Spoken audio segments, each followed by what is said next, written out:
अस्सलाम वालेकुम YouTube family, कैसे हैं आप सब। उम्मीद करती हूँ कि आप सब खैरियत से होंगे। एक न्यू व्लॉग के साथ आपकी खिदमत में हाज़िर हूँ।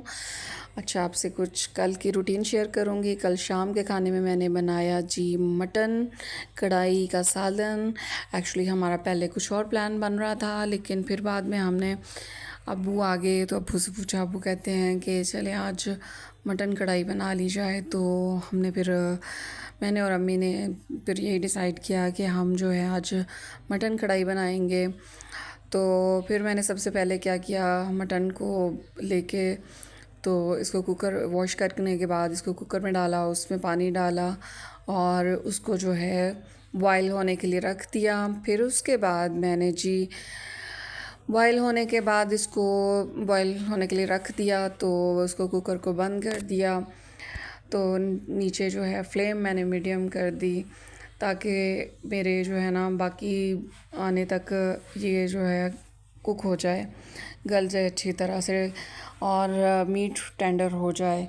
उतनी देर में मेरे हस्बैंड भी आ चुके थे और मगरिब की नमाज़ के लिए चले गए। मगरिब की नमाज़ का टाइम हो चुका था, तो मैंने भी नमाज़ का जो है नमाज़ की तैयारी की। मैंने रूम में आई, फिर मैंने वज़ू किया और नमाज़ अदा करने लग गई। तो मैं नमाज़ अदा करने लगी और फिर मैंने सोचा कि उतनी देर में मेरा जो है मीट भी टेंडर हो जाएगा, तो बाकी प्रोसीजर मैं नमाज़ के बाद करूँगी। उसके बाद मैंने नमाज़ अदा की। नमाज़ अदा करने के बाद मैं वापस किचन में आ गई। उतनी देर मेरा गोश्त टेंडर हो चुका था। मैंने इसको जो है पैन में कुकर से पैन में इसको डाल दिया और इसमें ऑयल वगैरह डाल के तो और इसमें ऑयल डाल के इसको जो है बाकी अदरक लहसुन का पेस्ट और साथ में मैंने हरी मिर्च का पेस्ट बना के रखा हुआ था, वो मैंने डाल लिया और इसको अच्छी तरह से जो है भूनना। तो भूनने के बाद फिर मैंने उसमें मसाले डाले, घर के मसाले। उसके साथ मैं 1 चम्मच शान कढ़ाई मसाले का ज़रूर डालती हूँ, तो उसको अच्छी तरह से उसका एक टेस्ट बड़ा बहुत अच्छा आता है। फिर बाद में भूनने के बाद मैंने इसके अंदर डाला जी योगर्ट। तो योगर्ट तकरीबन 1 कप के करीब मैंने योगर्ट डाला। तो उसको उसके भूनने के बाद फिर मैंने क्या किया, इसमें मैंने कुछ अदरक और हरी मिर्चों को काट के रखा हुआ था मैंने, तो वो फिर मैंने इसके अंदर ऐड की। उतनी देर में मैंने फिर अपने हस्बैंड को कहा था कि आप जो है ना रोटियां ले आइएगा, क्योंकि जब भी हमारे घर बनती हैं कढ़ाई कोई किसी भी चिकन की या मटन की, तो हमारे घर जो है बाज़ार की रोटी ज़्यादा पसंद की जाती है। तो फिर मैंने अपने हस्बैंड को कहा कि आप रोटियां ले आएँ। उतनी देर में मैं फ़ाइनल इसको टच दे देती हूँ। वो फिर रोटियां ले आए, तो उतनी देर में मैंने इसके अंदर जो है हरी मिर्चें और अदरक का शामिल करके मैंने फ़ाइनल लुक दे दी। तो देखिए ये इसकी फ़ाइनल लुक आ चुकी है। फिर मैंने इसको टेबल पे सर्व किया। तो फिर मैंने सबको बुलाया और जो है ना मैंने कहा आ जाएं डिनर के लिए। तो सब ने बहुत जो है ना पसंद किया खाने को। तो ऐसा है, ये थी जी हमारी कल की रूटीन। आज सैटरडे है और सैटरडे कल की रूटीन ख़त्म हुई और आज तो सैटरडे है। सैटरडे का दिन जो है माशाल्लाह वैसे ही वही रूटीन हमारी। बच्चे उठ के थे, बच्चों ने नाश्ता कर लिया। नाश्ते के बाद शावर करके ये फ्री हो चुके थे और फिर ये टीवी लगा के बैठ के मैंने कहा उतनी देर में मैं भी अपने काम ख़त्म कर लूँ। तो इसके बाद इनको स्टडी करवाऊँगी। वो टीवी देखने लग गए, मैं अपने कामों में मसरूफ़ हो गई। फिर मैंने आपको आज एक चीज़ शेयर करती हूँ कि मैं कोई 4 साल पहले मैंने अपनी बोरो की एक शर्ट परचेज़ की थी, ऑनलाइन बाय करवाई थी। ये कुर्ता है, बहुत ही खूबसूरत कुर्ता था वाइट कलर में। वाइट कलर मुझे बहुत पसंद है। तो एक्चुअली आज मैंने इसको पहन ही नहीं सकी, ये ऐसे ही जो है मेरा पड़ा रह गया। अब कुछ दिन पहले मैंने निकाला तो मैंने देखा, लेकिन आजकल आपको पता है ट्रेंड है लॉन्ग शर्ट्स का। तो फिर मैंने क्या किया कि मार्केट गई तो इसके साथ मैंने काफ़ी लेसेस देखी, पर मुझे एक लेस पसंद आई। ये नेट के ऊपर एम्ब्रॉयडरी हुई है, मैं आपको दिखाती हूँ। ये बहुत खूबसूरत इसके ऊपर थ्रेड वर्क हुआ हुआ है। तो ये मैं लेके आई। फिर इसके साथ मैं पैनल्स पे लगाने के लिए जो है वो भी मैंने लेस बाय की है। तो ये अब मैं ऐसा करूँगी कि इसको मैं लगा के तो इसकी लेंथ लॉन्ग करूँगी, ताकि जो है आजकल के ट्रेंड के मुताबिक इसको पहना जा सके। एक्चुअली मुझे ये बहुत पसंद है, मेरा इसको किसी को देने को दिल भी नहीं चाह रहा था। और इसकी एक्चुअली लेंथ भी मीन्स के कुर्ता स्टाइल में है। कुर्ता स्टाइल ये आपको पता है 38-39 से ज़्यादा नहीं होता।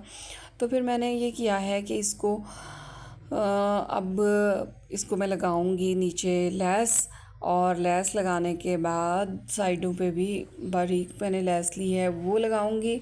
वो लगाने के बाद मैं इसको जो है अटैच करने के बाद मैं इसको आपको इसकी फ़ाइनल लुक किसी और जो है ना वीडियो में दिखाऊंगी, ताकि ये जब मेरा कंप्लीट हो जाएगा तो आप देख सकें कि ये कैसा लग रहा है। तो ये देखिए, ये बहुत ही मीन्स के खूबसूरत और नफीस इस पे काम हुआ है। और साथ में ये कपड़ा बहुत ही प्यारा कपड़ा है, फैब्रिक बहुत अच्छा था इसकी लॉन बड़ी अच्छी थी, और ये स्टिच बहुत प्यारा हुआ है। तो ऐसा है कि इस तरह की चीज़ें जो है ना बड़ी यूनिक सी लगती हैं। और जो है अब मेरा देने को दिल भी नहीं कर रहा था, क्योंकि मैंने इसको पहना भी नहीं है। तो अब जो है इसको मैं इस तरह से लेस को अटैच करूँगी, तो इसकी लेंथ जो है वो 45 तक हो ही जाएगी मैंने, क्योंकि इसको मेजरमेंट इसकी की थी। और साइड पैनल्स पे भी इसको मैं लगाऊंगी। और जो लेस के दरमियान में है मैं उस पर प्लान कर रही हूँ कि ये जो है बीड्स आके वाइट कलर के वो लगाऊं। तो इसको जो है मैं फ़ाइनल लुक आपको किसी और वीडियो में दिखाऊंगी कि ये कैसा लगता है। तो जी, आज मैं आपको बताऊंगी कि मैं जब छोटी सी थी तो मेरे बाबा की डेथ हो गई थी। और पता है, मैं जो है जब भी अपनी बेटी को देखती हूँ तो मुझे अपना बचपन याद आता है। तो मैं सोचती हूँ कि शायद मैंने तो खैर अपने बाबा, मुझे याद भी नहीं है मेरे बाबा कैसे थे, क्योंकि इतनी छोटी थी कि उस वक़्त हम जो है ना बच्चे को याद भी नहीं रहता कि बाप की शक्ल कैसी होगी, बाप का प्यार कैसा होगा। तो अब जब वो मेरी बेटी अपने बाबा के साथ लाड करती है, और उसके बाबा जो है उसके साथ प्यार करते हैं, उसके साथ छोटी छोटी बातें करती है वो बाबा के साथ, और उसके बाबा उसकी फरमाइशें पूरी करते हैं, तो मुझे इतना अच्छा लगता है कि मुझे लगता है कि शायद मैं भी ऐसे ही करती होंगी, मेरा भी ऐसा ही होगा अपने बाबा के साथ प्यार। तो मुझे बड़ा अच्छा लगता है कि मैं ये दुआ करती हूँ अल्लाह ताला हर बेटी के सर पे बाप का साया मौजूद हो, और बेटी अपने बाप के साथ ऐसे ही लाड करे, और बाप भी अपनी बेटियों के साथ ऐसे ही प्यार करें जैसे मेरे हस्बैंड अपनी बेटियों के साथ और बेटों के साथ करते हैं। तो वो छोटी छोटी बातें करती है, छोटी छोटी फरमाइशें करती है, तो फिर मुझे बड़ा अच्छा लगता है। तो बाबा के बालों के ऊपर कभी पोनी बनाएगी, कभी उनको कहेगी आए बाबा मैं आपको मेकअप करती हूँ। तो मैं सोचती हूँ कि बेटियाँ ऐसे करती हैं बाबा के साथ। फिर बाबा को कहती है कि जब वो नमाज़ पढ़ने जाते हैं तो फिर कहती है मैंने भी आपके साथ जाना है। फिर बाबा कहते हैं, फिर हस्बैंड कहेंगे कि नहीं, लड़कियां घर में नमाज़ पढ़ती हैं। तो फिर वो रुक जाती है, अदरवाइज़ जब भी वो बाहर जाते हैं तो वो करती है कि मैंने भी साथ जाना है। तो अल्लाह पाक हर बेटी के नसीब अच्छे करे, और बाप का साया सलामत रखे उसके सर पे, क्योंकि ये बाप और बेटी का रिश्ता बहुत ही प्यारा होता है। तो मुझे मुझे अपनी बेटी को देख के ऐसा लगता है कि जैसे ये मेरा बचपन ऐसा है होगा, मेरे बाबा भी मेरे साथ ऐसे ही करते होंगे। तो ये सारा जो है ना नसीब का लिखा होता है कि कुछ लोग चले जाते हैं पहले, और कुछ जो है ना बाद में जाते हैं। जाना तो सबको ही होता है।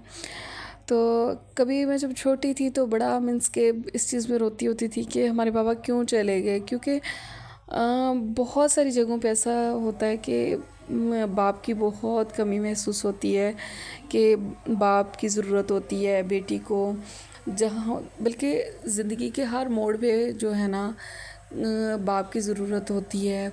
आपको दूसरों का सहारा नहीं लेना पड़ता। तो वहाँ पर मीन्स के जब मैं दूसरों को देखती थी कि बाप छोड़ने के लिए आते हैं स्कूल में, उसके बाद फिर जब शादी का मौका आता है तो बेटियों के बाप होते हैं।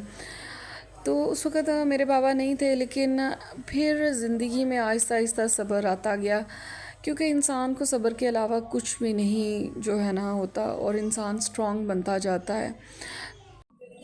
तो ये ज़माना जो है इंसान को जीना सिखा देता है, लेकिन मेरी दुआ है कि अल्लाह पाक सब बेटियों के सर पे बाप का साया सलामत रखे। जो दुनिया से चले गए हैं, अल्लाह ताला उन सब पेरेंट्स की मग़फ़िरत फरमाए।